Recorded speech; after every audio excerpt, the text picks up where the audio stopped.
step first is the registration with the embassy. So either you can Google it or I can give you the link in the description. So here it's a very basic information like your name, surname, gender, mobile number, your address in USA, your address in India. So it's all basic information you need to fill up.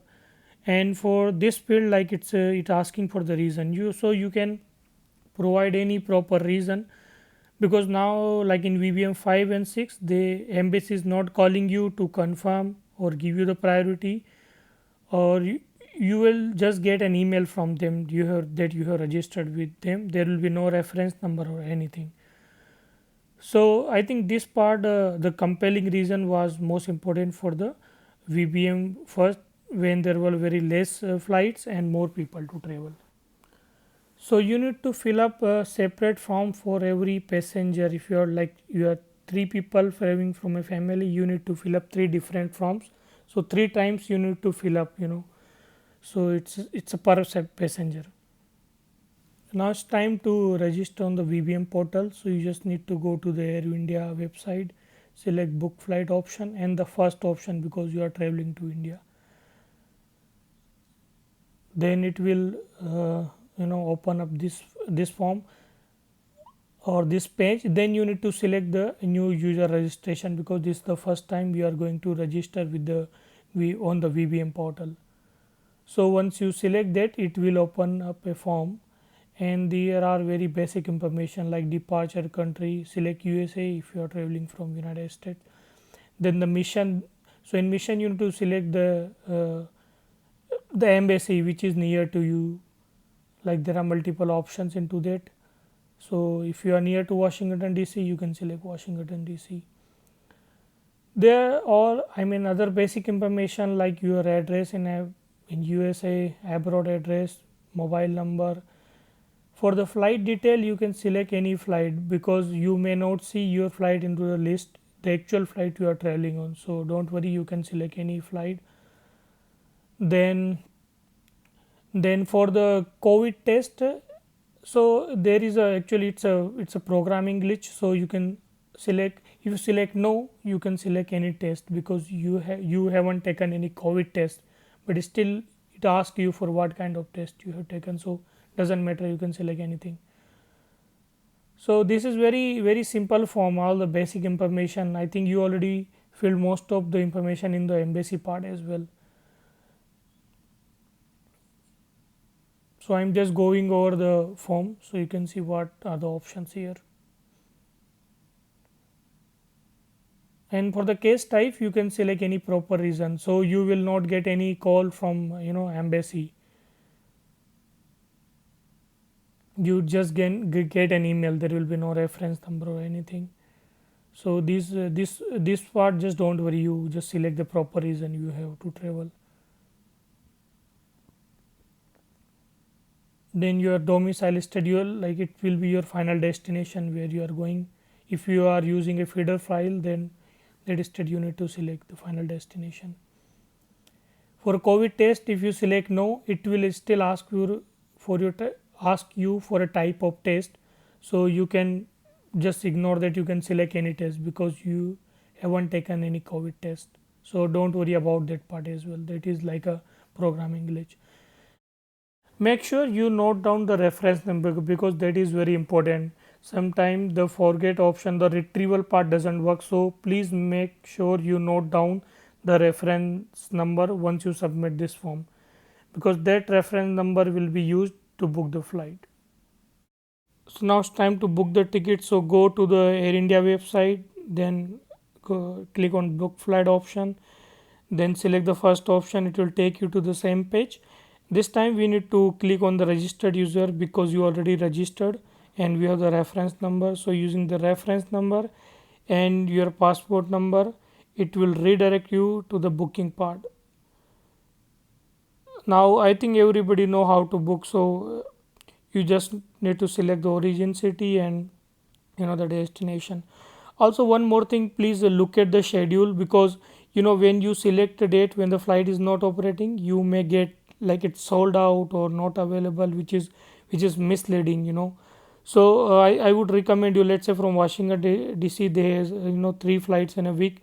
So it's like Wednesday, Friday, and Sunday. So you, if you select any of those, you will get the ticket option. Otherwise, apart from those days, it will show you sold out, which is very confusing.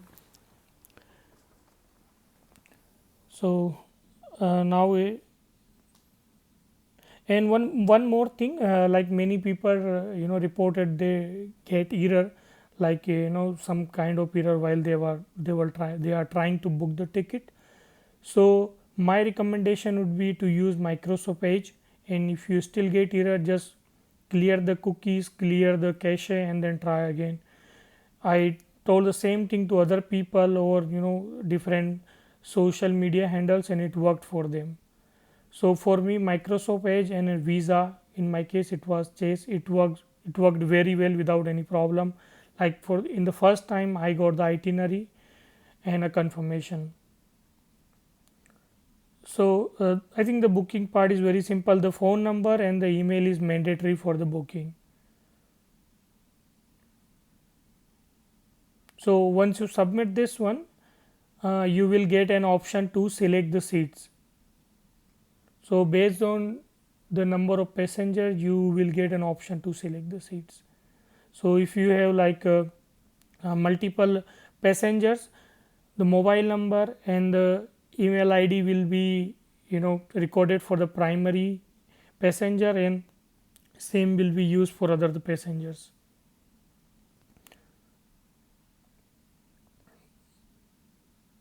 Now you need to continue here.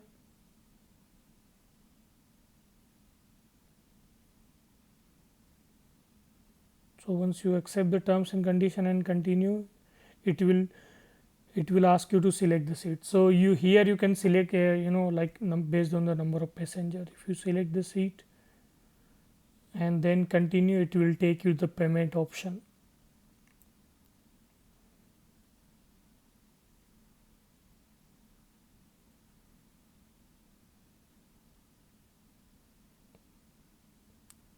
Okay, so here is the payment review. So you can review the flight information, like flight details, and make sure the name of the passenger should be same as on the passport.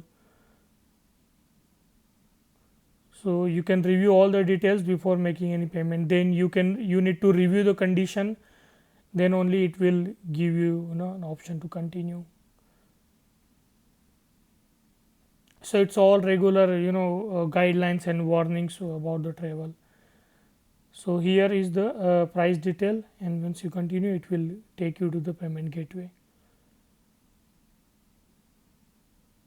And like I told, it's going to work only with the US credit cards, or you say there are multiple options. So for me, Visa worked fine. Like I got all the things without any problem. I didn't get any error or anything. So that was the booking part. Now Air Sudha is introduced after the 8th of August. So you just need to search for the Delhi airport, then go to the Air Sudha option, and here is the form for the self declaration. So there are two things. One is the online self declaration, and other is the exemption form. So if you are looking for an exemption from institutional quarantine, actually there are 4 categories. If you falls under the 4 categories, you will be exempted from the institutional quarantine. And if you doesn't fall into that category and still want an exemption, you need to fill up this form with the COVID report. It should be negative. So here is the sample form, like you need to fill up everything here. So if it's a one passenger, you will get one form. If you increase the number of passenger, it will pop up another form for you. So this is the online self declaration form. You will also get the hard copies while you board from the origin, and also in the flight before the deplane.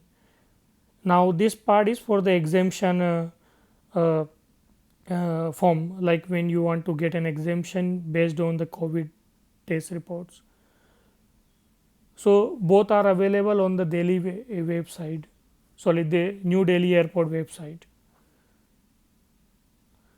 So in both the form, the thing is you need to upload a copy of the passport, and in second form you need to upload the copy of the passport as well as the COVID test results.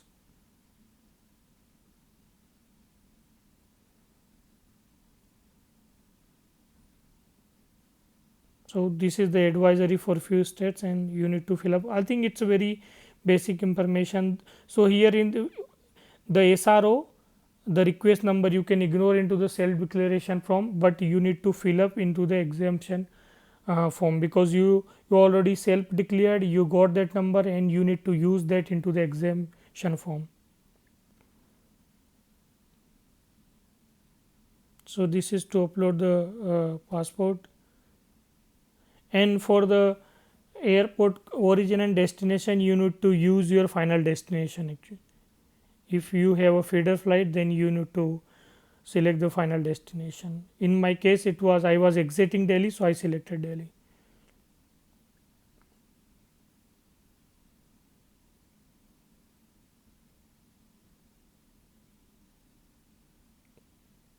So you first you will get one form. Once you increase the the copy, like number of the passenger, it will give you the another form, and you need to upload the report for the another passenger as well. So you can say this is the simple form.